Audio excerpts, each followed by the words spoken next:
Ang ganda ng question sa akin ng isa nating viewer mga bossing. So sabi niya, Sir, anong kaibahan nung binibenta mong Think Tool Lite kesa dun sa King Bolin K7 na mas mura? Pareho naman silang full system. Okay, so malamang kayo mga boss, ganun din yung question ninyo kasi ito yung binibenta kong Think Tool Lite. So meron itong kasamang printer, meron siyang hard box, tapos full system scanner ito, at ang free subscription niya is only for 2 years. Tapos after 2 years, nasa sa inyo na kung magsasubscribe pa kayo o hindi na. Pero yung subscription nito is worth $300. So if I'm correct, ang computation nito sa peso almost mga nasa 18 to 19,000 pesos ang yearly subscription. Pero yun nga, nakadepende sa inyo kung magsasubscribe pa kayo or hindi na. Ito naman yung isa sa mga full system scanner na ni-review ko. And ang presyo nito mga bossing is nasa 17,000 to online. Ngayon yata is nasa 18,000, depende. Tapos naka lifetime pre-update na, so wala na tong yearly subscription. So yun yung question, 'di ba? Kahit naman ako mga boss, question ko rin yan noon nung wala pa akong alam sa scanners. Kung bakit mahal na nga to, tapos 2 years lang yung subscription niya, tapos yearly kung magsasubscribe pa ako is $300 pa. Samantalang to full system din naman. Tapos lifetime pre-update pa, wala pang yearly subscription. So bakit hindi na lang ito ang bilhin ko? Ito mga boss, to make it simple, to make it more understandable para sa lahat. Kung isa kang car owner lang at meron kang isang sasakyan or dalawang sasakyan lang, isa kang DIYer, wala ka namang shop, hindi ka naman shop owner, hindi ka naman nagba-buy and sell, hindi ka naman car dealer.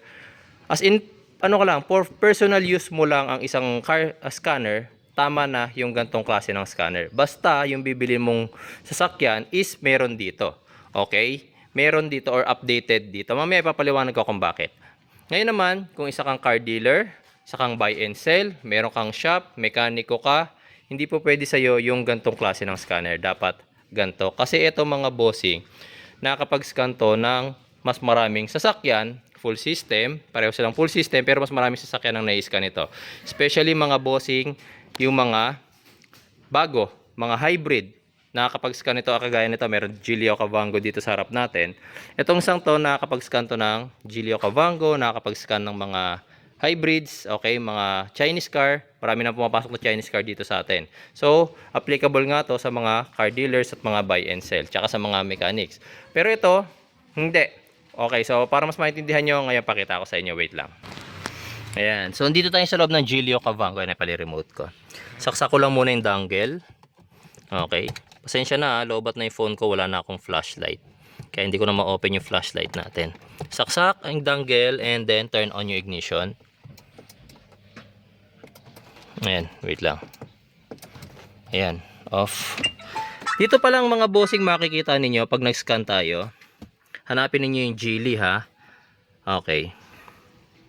Letter G, Geely. This is Geely Okavango. So makikita nyo, walang Geely. Ayan, H na punta tayo sa Chinese, baka nandun, baka nagtago. Sa Chinese, nung pinindot ko yung Chinese, kung mapapansin ninyo, ito lang yung mga Chinese. Walang Geely. Okay? Dito, sa Think Tool Lite, kung mapapansin ninyo, Geely. Meron. Geely. Okay? So, does it mean na hindi niya kayang scan? Yes, hindi niya kayang scan. Pero, may feature ang mga gantong klase ng scanner na auto search. Okay? Pag in-auto search nyo, meron siyang madedetect mga bossing. Di ba ang tagal?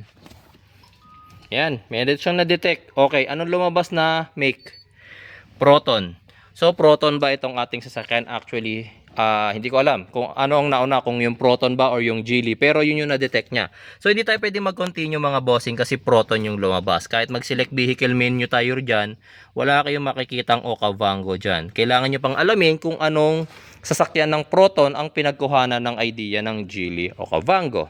Ngayon, so itong sasakyan na to, kapag Geely or mga ibang Chinese brand or siguro mga hybrid cars ang gagamitin ninyo or i-scanin ninyo, hindi nyo magagamit ito. Kaya yun yung sinasabi ko sa inyo kanina. Pero kung mayari mga Toyota, Honda, Mitsubishi, sa Ford, pwede rin yan. Nagamit ko rin yan sa Ford.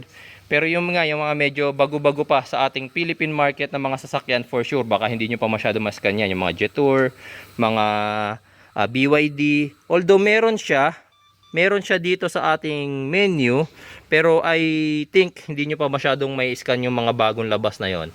Kasi ilang taon na rin ng BYD bike, yung mga yan. Pero syempre baka yung version ng sasakyan is hindi pa yun yung lalabas. Ayan, so ito, pakita ko rin sa inyo, ito gumagana talaga to. Ito yung dangle niya sa masting tool.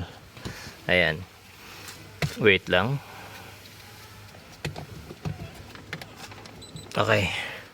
Then saksak natin. Kung talaga nai-scan ba nitong ting tool light ko yung Geely, diagnose. Ayan. Wait lang natin. Tapos ang kagandahan pa nito mga boss, 'di ba, may mga ginagawa akong tutorial like key programming, e-tax coding sa mga Mitsubishi Montero, sa mga expander, yung mga auto lock nyo, 'di ba, walang ganong feature pero na-unlock gamit yung scanner ko. Dito hindi nyo magagawa 'yon mga boss. Hindi nyo siya magagawa. Meron akong viewer na bumili na ito and hindi niya nagawa yung e-tax coding, pero doon pwede. Okay? Yung isang younger version naman ito, yung Tingcar 689BT, yung mas mura, yun naman mga nasa 24,000 naman yun. Nakapag e-tax coding yun, pero hanggang 2020 model lang. So yung 2021, 2022, hanggang 2026 mga boss, hindi niya kaya. Pero ito, kaya niya. Okay, so ibig sabihin mga bossing, yung gatong scanner, syempre nga, dahil nga mas mahal sila, at meron ding bayad yung kanilang subscription, nauna silang mag-update mga bossing. Kumbaga dito, ilang years na, ilang year lumabas ang Geely Okavango 2022. So nung nilabas ang Geely Okavango noong 2022, siguro mga early 2023, nagkaroon na ng software si Geely sa mga scanners na ganito yung mga may bayad. Pero yung sa mga ganito mga boss, tingnan nyo naman, 2025 na. 2026 na, actually, papasok na yung 2026. Pero hanggang ngayon wala pang software, di ba? Kumbaga, ang binabayaran nyo rito mga bosses is the early access. Early access mga bossing dun sa software. Okay, early access. Tapos, ang kagandahan doon, yung 300 USD, hindi naman siya per brand.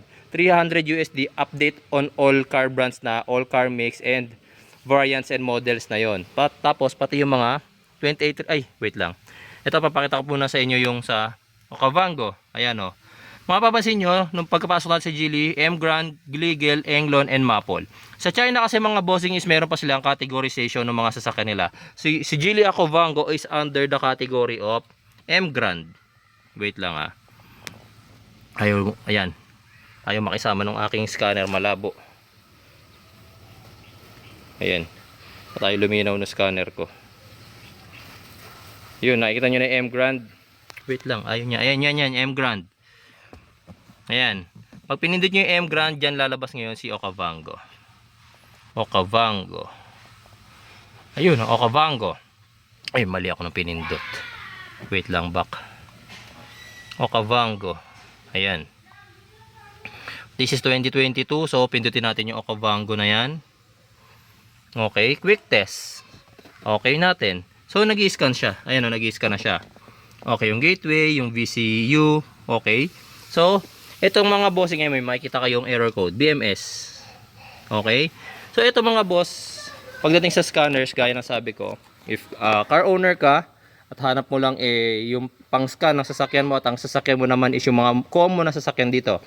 Mitsubishi, Toyota, Honda, Suzuki. Tas wala ka namang mga troubleshooting na gagawin, pwede na sa inyo yung mga gantong mumurahing scanner. Pero kung shop owner ka, buy and sell ka, car dealer, mekaniko, kailangan mo to mga boss. Kahit mas mahal yan mga boss, mas mababawi nyo naman agad yung gastos nyo sa ganyang klase ng scanner mga bossing.